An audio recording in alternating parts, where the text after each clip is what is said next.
I just thought it would be useful. So we tried to just catch up with various different campaigners in the autism sector, because we can't run all campaigns ourselves. So there's lots and lots of stuff to do, and obviously we've got slightly different positions at the moment. And I think we want to understand a bit better what your position is and sort of the reasons for that.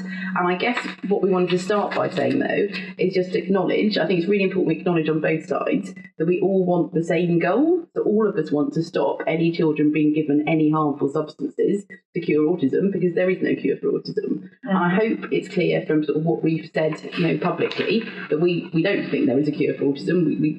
Autism is part of who people are. It's people are, and that's partly why we've changed our language. We don't say people with autism anymore. We say autistic people.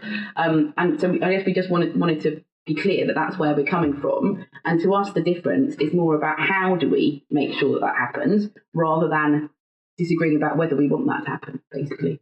Well, I want that to happen. I've been campaigning 4 years solely in the UK by myself, with no support from you. And you're the biggest autistic charity. Well, I guess that's the thing, is that we see that differently. We think that what we're trying to do is achieve that same aim by different means. So, for example, you think that educating the parents will help, but these parents don't want to come to you. They believe that autism is a disease and an injury, and they don't want to support their children. They want to purge autism. They want to eradicate it. So they're not going to come to you, which is why I am having to go into Facebook groups and risk my safety and my family's safety. And that's not right. I think the difference is obviously you're working on a national level, and Emma's on the ground, on the front line of this, and on her own pretty much as well on the front line of this. And the things that Emma sees day to day are horrific, and I don't think necessarily that's reflected upwards. And I understand, me personally, that you think the right line is to educate parents from a distance, encourage them to come. I've done my best to do that myself too. I've written to it's not just education. I think we also think there's maybe more of a role for enforcement, and what we want to. But I think the place I think there's a difference at the moment, and we talked to Fiona last week about this as well, is trying to understand it.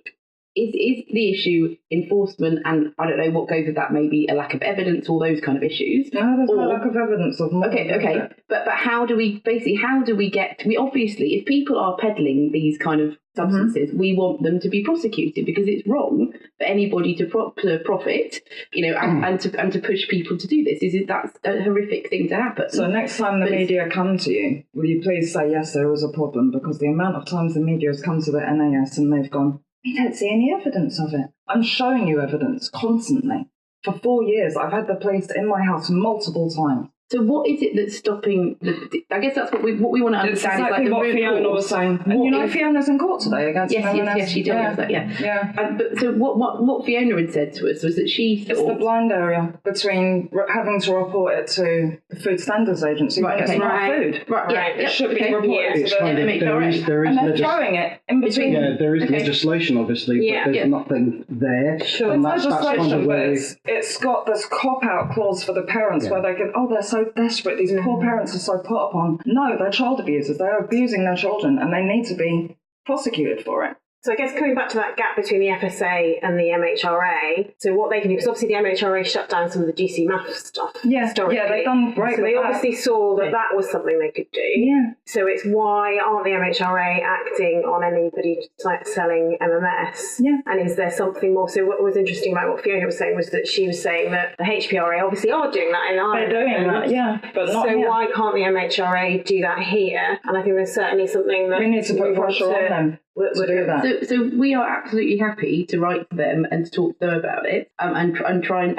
understand more about why they're not, because from what Fiona said, it sounds like the MHRA have as many, if not more, powers than the HPRA do. So therefore, to us, it might be about them just being a bit more pushy and actually using their powers. Yeah. Rather than necessarily having new laws to give them new powers. I think the new laws are needed, sorry to cut you off, because it's not only MMS, it's every other thing that they're coming out with, turpentine, kerosene, borax. There's so many we're seeing now, iodine, all being shoved up autistic children. For what? You cannot cure autism. They're torturing these children, and they're getting away with it. And I believe that the only way forward is a legislation that makes it illegal to say you can cure autism, because it's not a curable condition. No, we agree with that. So why wouldn't that come under child protection legislation?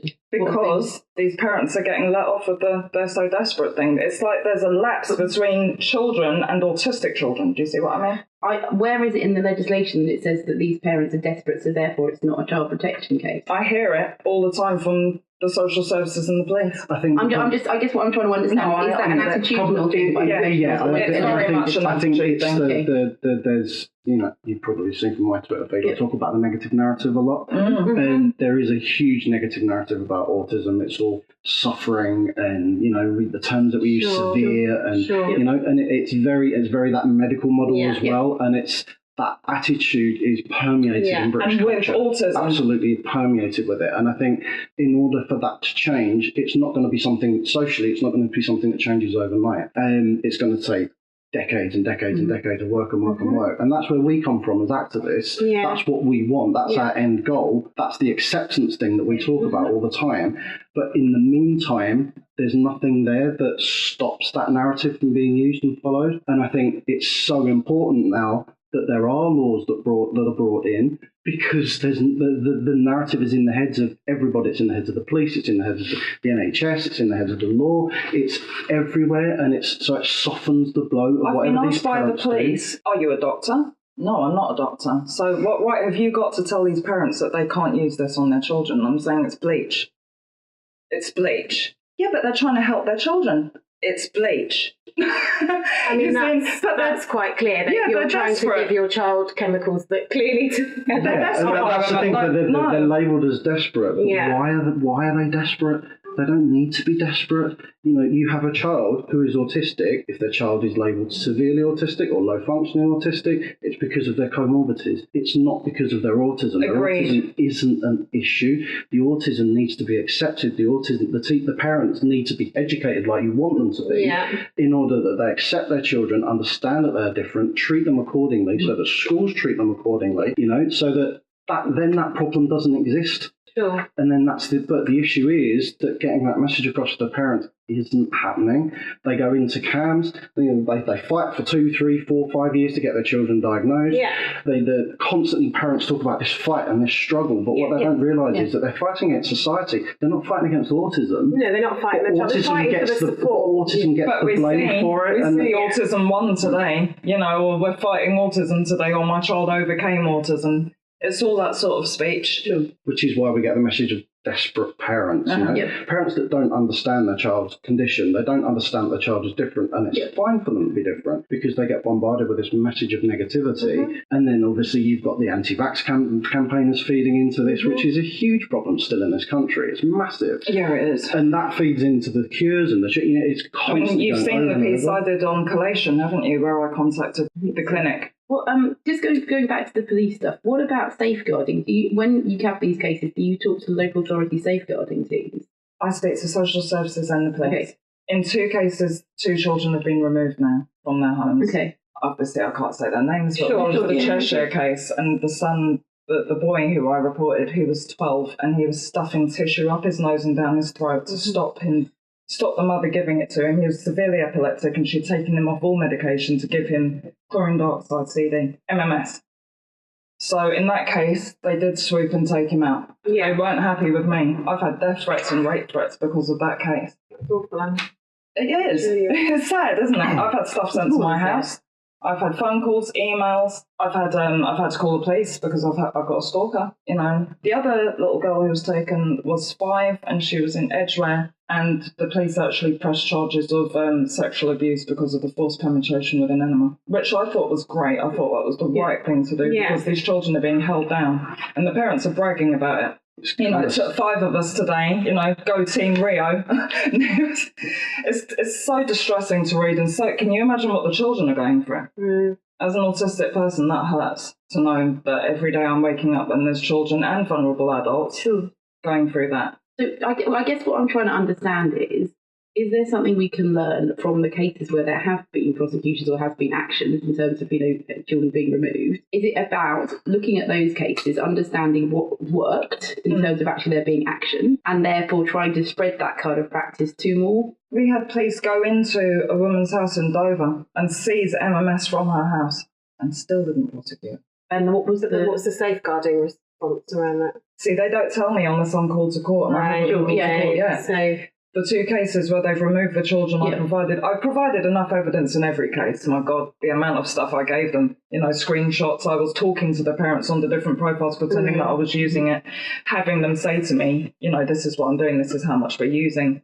Do you see now why I'm so desperate to get this done? We could, as we said at the beginning, we share your goal. It's just about how do we do that? Because actually, part of the issue is if you go for new legislation, you're talking 5 years probably to get that done. The other thing is it has to be something where you can make enough of a legislative case. So if you think about what's going on in government at the moment, Brexit, the economy, there's all kinds of issues. Trying to get just that slot of parliamentary time is really, really difficult. You're competing against all of these other issues. So it has to be right, is what you're saying. It has to be right, but also you have to have a level of... I can see what you might have evidence in the individual cases. You have to have evidence about the scale of the problem, because why is this more important than, I don't know, maybe some of the, any kind of other terrible social issues. One child is too many. Yes, I agree with that, Emma. What I'm trying to say is, in a political context, what politicians are trying to say, so for example, one of the ways that you can get legislation is a private member's bill, right? So MPs have a ballot.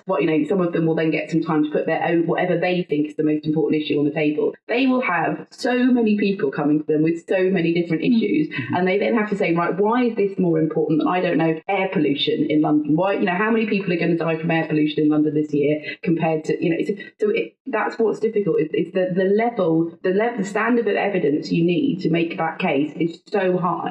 Very Sherman said I've provided more than enough. So what I'm trying to say is, if there's a way to do it without getting to that level of evidence, we might be able to get quicker action.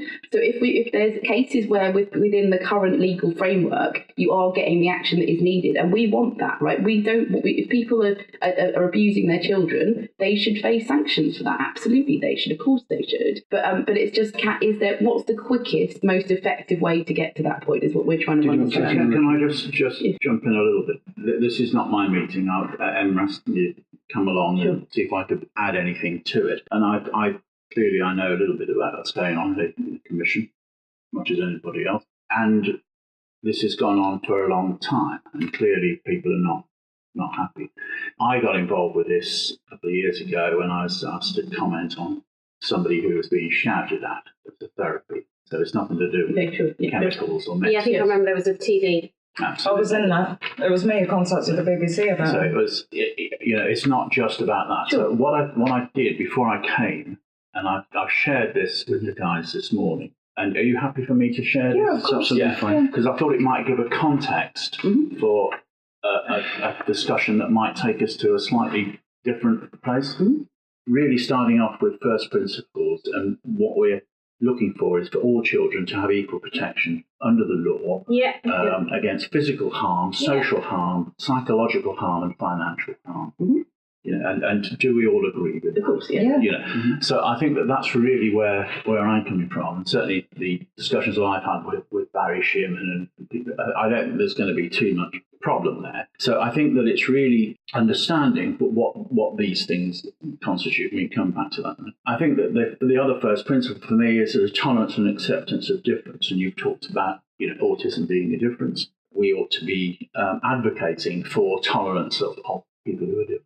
In society. That's the role of the NAS, and it's what the NAS does. But it's very, very difficult for people to report concerns. And I think it should be, as part of the first principle, if you're worried about something, you should be able to get it acted on quickly without putting yourself at risk. That makes sense. It should be easy. And once you've done that, there should be a prompt and proper investigation of that concern without any prejudice to the outcome. The right authorities. So if we agree that those are the first principles, I think we can resolve a lot of the other stuff. I'm wondering if we could add to that something about autism being a lifelong condition, though, that it's not something, because I think that you're, I don't know. I mean, but whether it is or whether it isn't, it sort of opens the door, because it might be in some cases and might not be in others. So there'll be people who will argue that. It's always going to be a lifelong condition. You can't That's certainly our position. But there will be people who will argue with that position. they'd be wrong.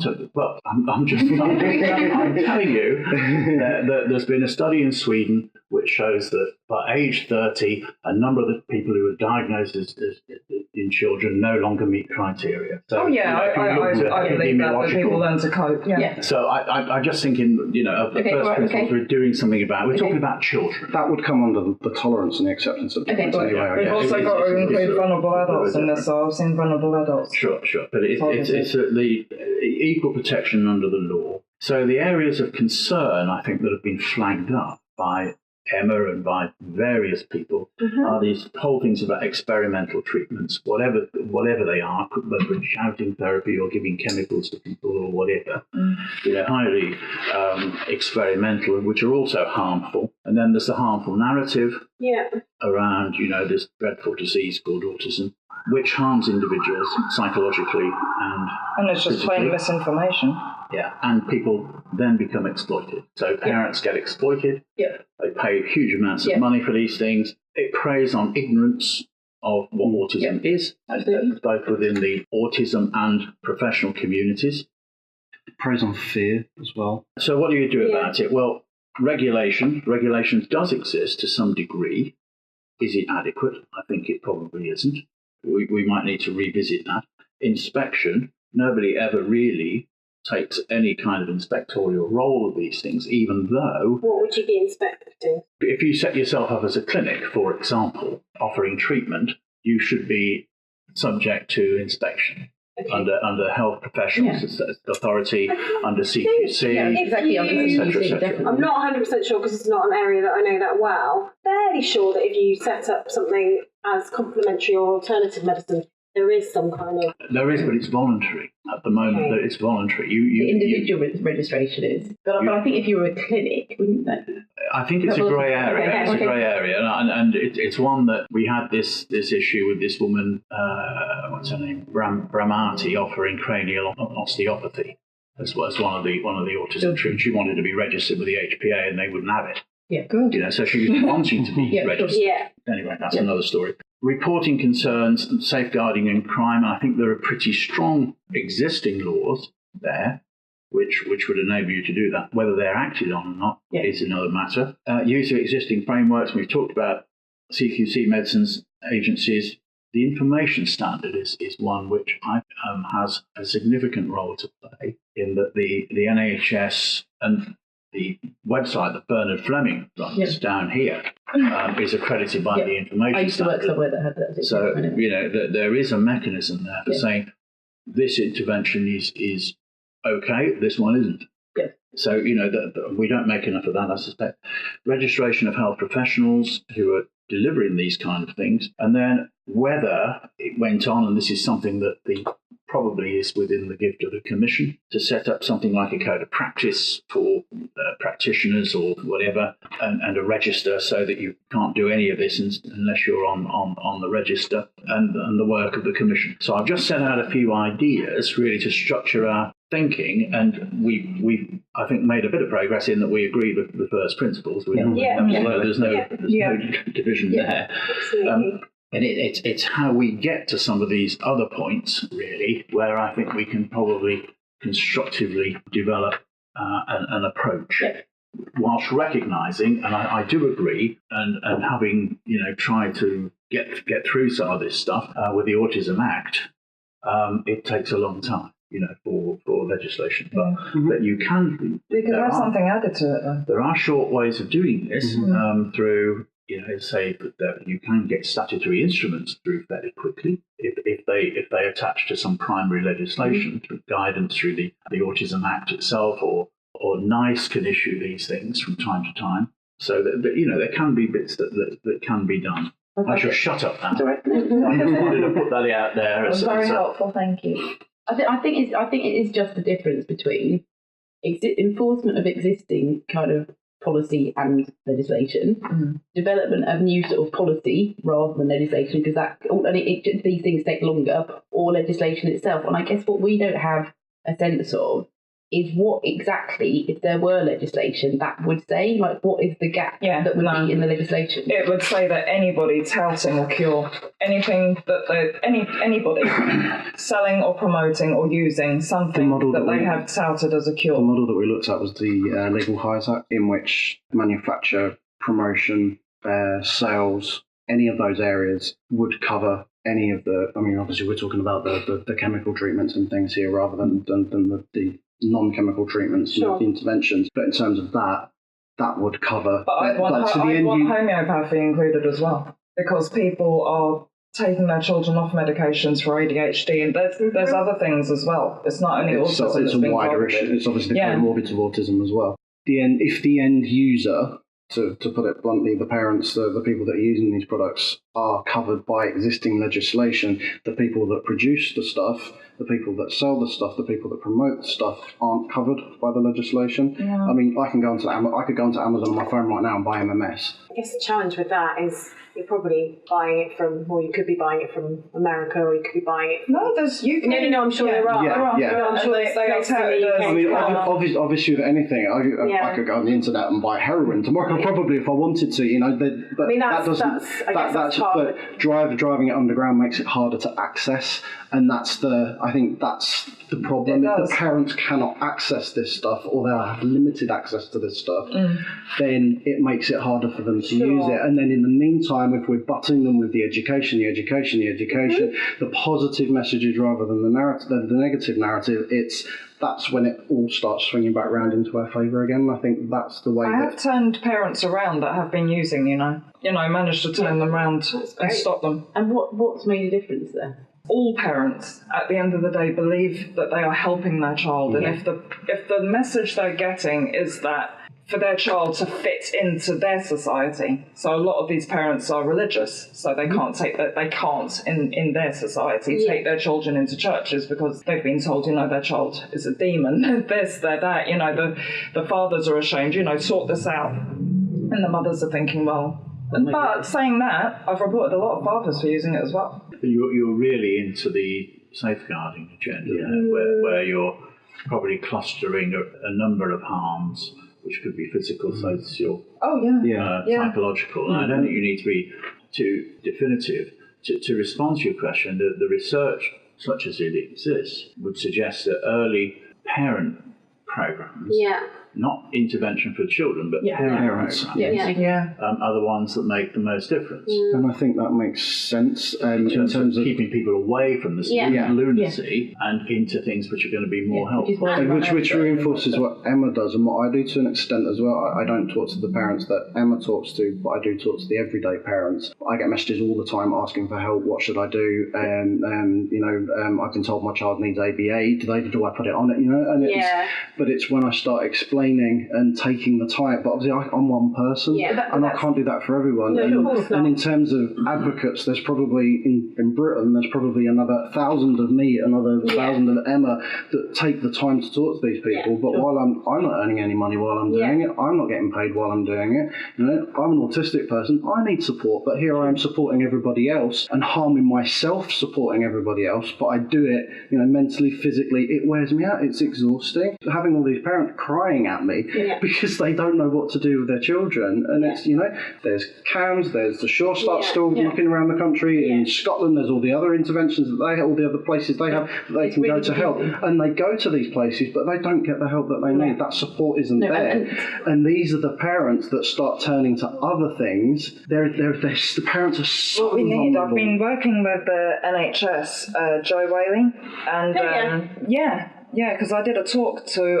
the NHS Advisory Committee and did a presentation about MMS. And we've agreed that what needs to be done and what is being done is a leaflet that will detail all the treatments and what not to use, and what doctors should be looking out for if children are brought into hospitals or into their practices. If there's more than 3 signs for possible MMS abuse, to investigate that, to look at that. I think that a leaflet like that should be handed out with each diagnosis. Maybe even before diagnosis, because parents are told, oh, my child might have autism. Oh, quickly, start purging them of heavy metals, start doing this, start doing that. And parents do believe that they should be doing something. They've had autism thrown at them. They didn't know their children were autistic, a lot of them, and they believe, oh my God, that wasn't there before, even though it was. Yeah, that's scared. And they want to feel like they're doing something, and they want to feel like they do believe that they want to do something. They want to take the control back. Yeah.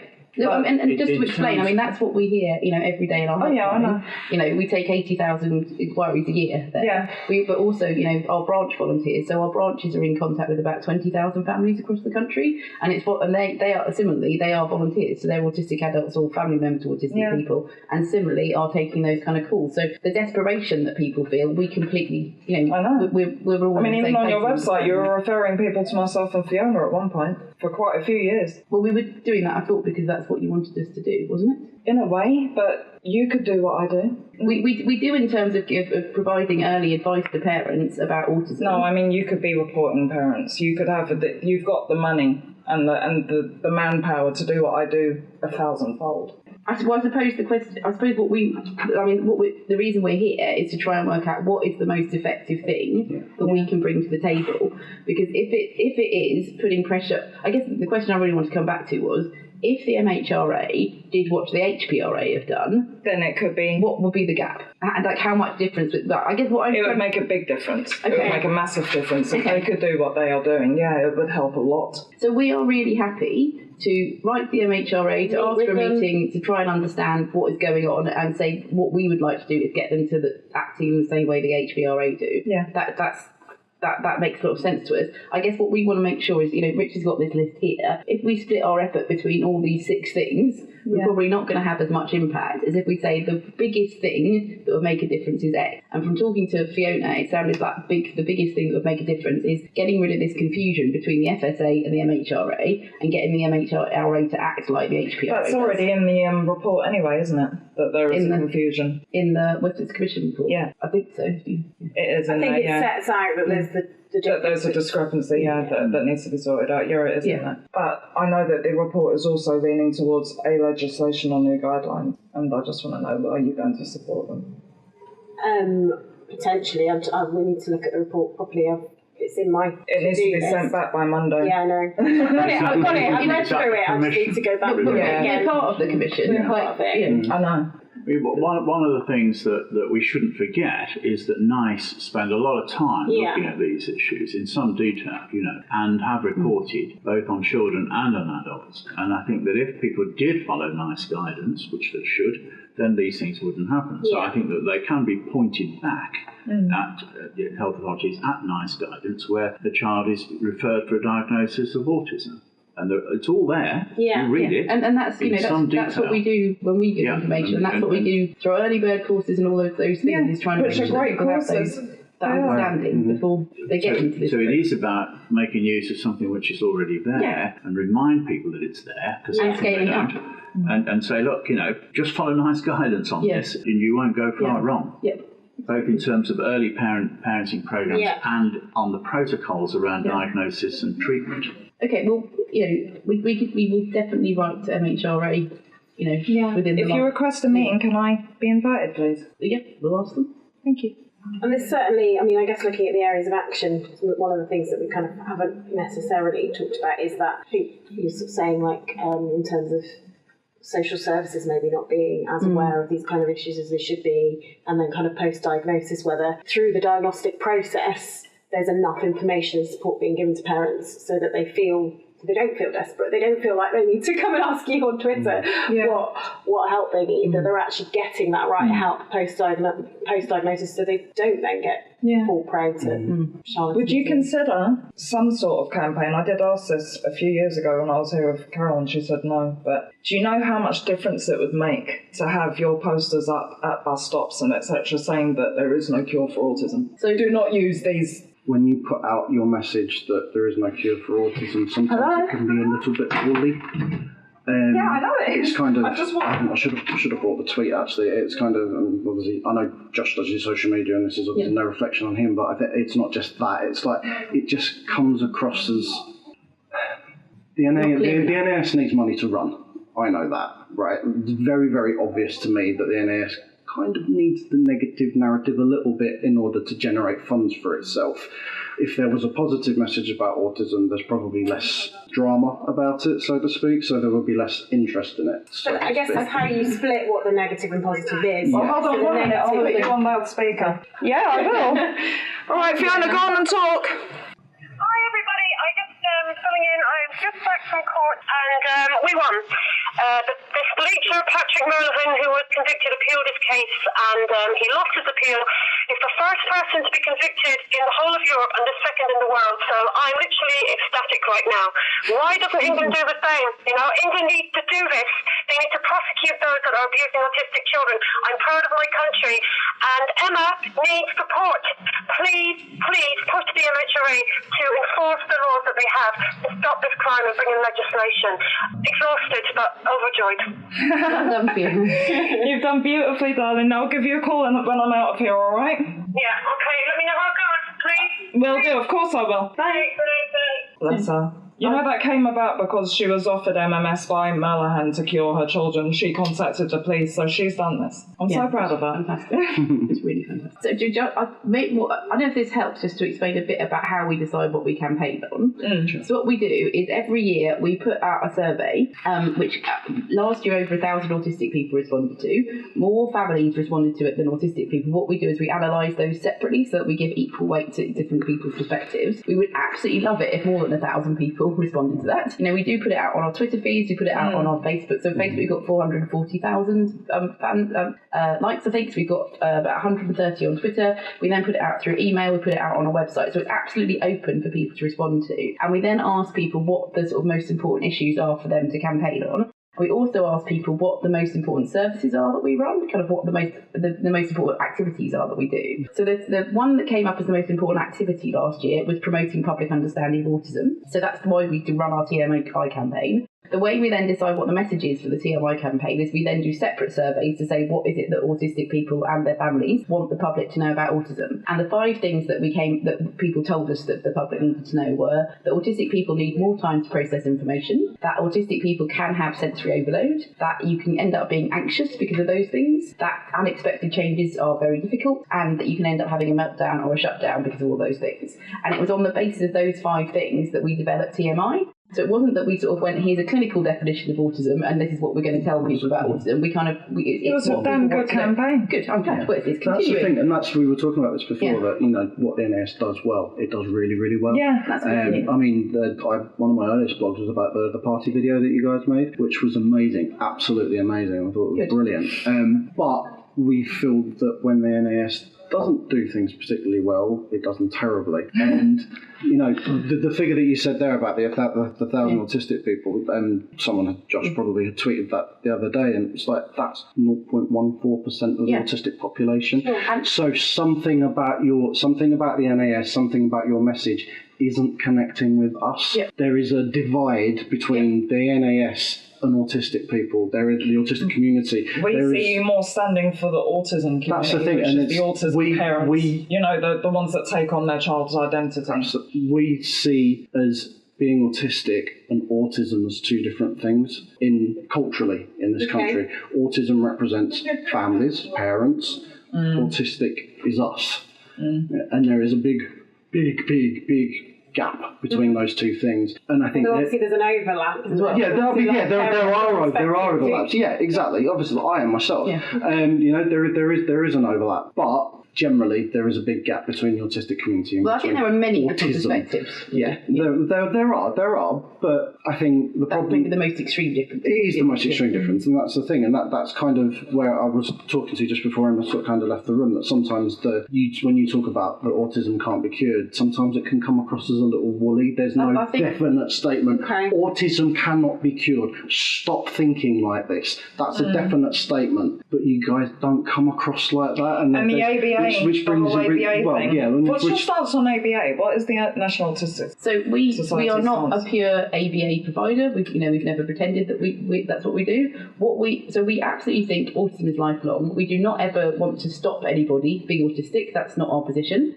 What we do say is that in our schools is we look at individuals And when we look at what possible tools are there to help that individual, A, be safe, because that's really, really important, and B, for them to fulfill, their goals and aspirations. And we will then use a range of different approaches. But we always do that, we always talk to the person concerned, the child, the student concerned, whatever age they are, and their parents. And I think one of the things that's really, really important is that all of our schools are good or outstanding according to Ofsted. And one of the things that Ofsted look at is they do a survey of parents. They also do a survey of people using the school to make sure that actually the students are happy with, with their experience there. And I have to say, one of the things that makes me most proud when I go into a school is seeing those survey results up there, because they are consistently great. That students are happier. So many students that we talk to in our schools have had horrific experiences in mainstream beforehand. And one thing we try to do is because our schools are smaller, so a lot of our schools are sort of 50 to 100 kids maximum. Yeah. Sometimes that smaller class sizes, so they might some sort of 5 to 10 children in a class. Often with many sort of teaching assistants there as well. What we then try to do is try to make sure those kids have enough access to different subjects, because obviously you don't get as many teachers as you would do in a school of 1,000 kids. But what we try to do is then, I'm just thinking of one kid I know in one of our schools near London. So he's very academically able. He had terrible experiences in mainstream, but we do now, the teaching assistant now goes with him twice a week to the mainstream school so that he can access other courses. But actually it's been very hard, I know in his case, for example, just to get over the fear of what happened to him in mainstream, and to get him to the point where he will go back into that environment for 2 days, because we want him to have the best academic experience he can have, and we want him to achieve his aims. But for us it's about this individual, safety is absolutely essential, but after that it's what do they want to achieve in their life. And if that's an academic thing, great. If it's independent living schools, great. And talking to them and their Is ABA something that is used in your schools? We're not an ABA provider, but we do use it. So we look at sort of positive behaviour support, those kind of sort of approaches. But it's always for the goal of what does this child want to achieve? It's not how can we stop this child being autistic. No, that's a concern that's been raised many times to me, is that the NIS support. And to be honest, we get quite a lot of people from the ABA community saying that we should do more ABA. So we're sort of in the middle on this, to be honest. And I think on a lot of things we are, because when you say, there's sort of, parents and autism parents in inverted commas, so we would never use that language. We would never talk about autism mums or all those kind of things that people say, because we just don't think that's appropriate. Yeah, that's what they call themselves. Yeah, and that's in our guidance. I think I guess, it's interesting, just when I was saying about the TMI campaign and those 5 things, so actually, when we did that survey, there was almost complete agreement between autistic people and family members about what is it that the public wants to know about autism. And I literally remember coming for my job here and saying that what I would want to do is try and see where there's agreement, and people going, I'm not sure if you will find anything. And actually, and I said, well, if we do, I'll have to leave, because that's my plan. But actually, what we find more and more is that if there are areas where people really, really agree, and I guess that's where we feel like we can make the most progress, because actually, in campaigning, what you need to do is mobilise lots of people to say the same thing. Otherwise, you don't make progress. But just to explain, so we ask in that survey what is the thing that people most value. We then ask about what are the issues we should campaign on. So the things that came up really big were so education came up really big, diagnosis came up really big, employment. Thank you. The third one. And so it basically we do try to make sure that we campaign on what autistic people and family members are telling us are the biggest issues. So it's not that we're just sort of sitting in Angel going, I don't know, what should we campaign on next year? But that's where we then put our resources. And also just one more thing I just wanted to quickly say is, I think people sometimes think we've got a bigger team than you might think. So there are some charities that have 70 to 100 people doing policy public affairs campaigns. Sarah's team doing policy and public affairs, 4 people. Not all of them full time. So I think when we say actually we're really ambitious in saying we're going to cover as many issues as we do, because that means we have to cover children's policy, it means we have to cover health, social care policy. There's just a lot that we try to cover with. I know from the outside it looks like you've got £100 million, but with that money we are trying to run 8 schools. Imagine how much money that's a huge. We then have over 50 adult social care services. A lot of them are residential services. You're talking big packages of care. Absolutely. So actually, so we have to prioritise. And to be honest, I don't know how we prioritise except by saying to autistic people and family members, what is it you want us to campaign on? And then I guess also looking at sort of what is coming on the agenda. So for example, if there's if government says they're going to reform the work capability assessment tomorrow, we probably have to be a part of that. Yeah. Like we have to put some of our resources into that because they'll only do that once every 10 years maximum. It is a constant balancing act. I just want to give you a sense that we have a dilemma on that. You are, from the outside looking in, you're very much corporate entity. You're a charity, I know that, but you come across as a corporate entity, and that's kind of the image that you give up, the impression that we get from you. Yeah. And I'm sure if you talk to anybody on the street, they would probably say, yes, you're a corporation in terms of what you do and how you act and how big you are, or how big you come across as well. Because you are the National Autistic Society. You represent autism. I've had to form my own organisation just to keep up with what I'm doing now. Yeah, and so we understand that it is a huge task in what you do, and thankless in a lot of ways, but thankful in a lot of ways as well. It's important what you do, but this is more important. Yeah, we need your challenge. We need you. This is what we were talking about this last night, weren't we? That it's not that you do bad things, but who holds you to account in terms of what you do. And it's, yes, you can put out a survey, and yes, you can have 1,000 people respond, but there isn't this. There isn't a conversation. It's questions, answers. There's no back and forth and back and forth. And I think this is so important. Having a conversation like this, filmed, recorded, put out so that people can access it and understand what's happening. And I wanted to show you, I've got 3 emails, one from Simon Baron-Cohen, one from Steve Silverman, and one from Damien Melton, all supporting legislation that they've given me to give you. Shall I forward them to you? Yeah, you can forward them to us. Yeah, do that. Yeah, it's fine. Can I just go back to the campaign issue? Yes. And I absolutely understand why the NAS has the priorities, and to work for the NAS, I understand the budgeting, etc., etc. Given that you can't give an undertaking to have a specific campaign about this, and I understand the reason for that.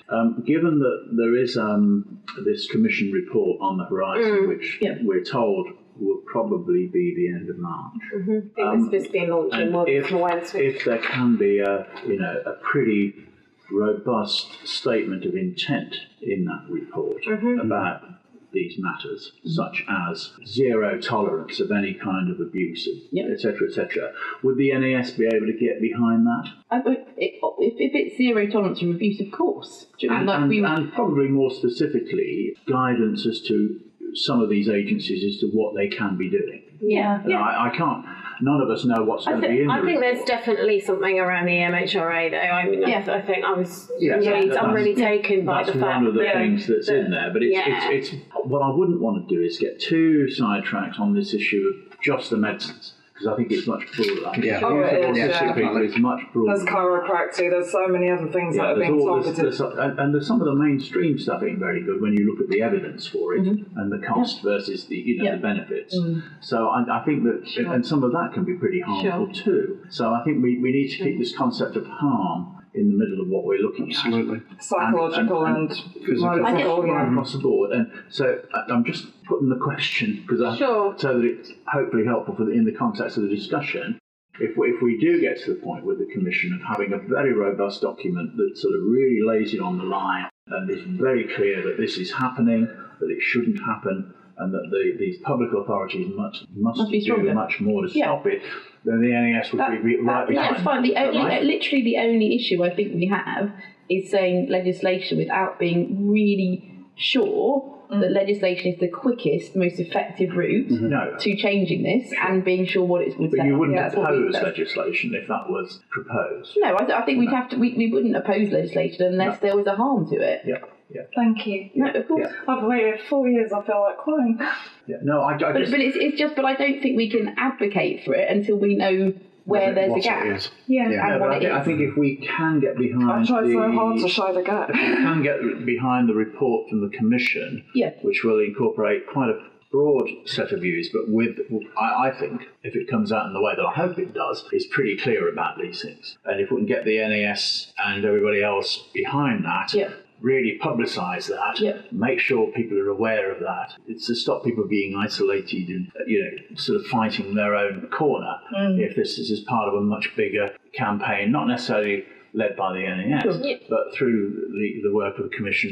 So do you think we should wait until after the Commission report to talk to the MHRA? No, please don't. No, I just wanted to... I think the strike one, I don't think it would be either or. I mean, it might be that by the time we get a meeting with them, the report will be out. I support what you're saying anyway. So Actually, I think Fiona's case is a good... Yeah, that's true. That's a really good point. It's hey, this has happened in Ireland today. Why is this not happening? Absolutely. I've reported so many websites selling MMS, selling GC math to the MHRA, and they've taken the GC math on, but bounced the chlorine dioxide bleach over to a food standards agency. What sense that it's not a food, it's a bleach. So it's a cop-out, and autistic children are suffering while they're throwing it back and forth.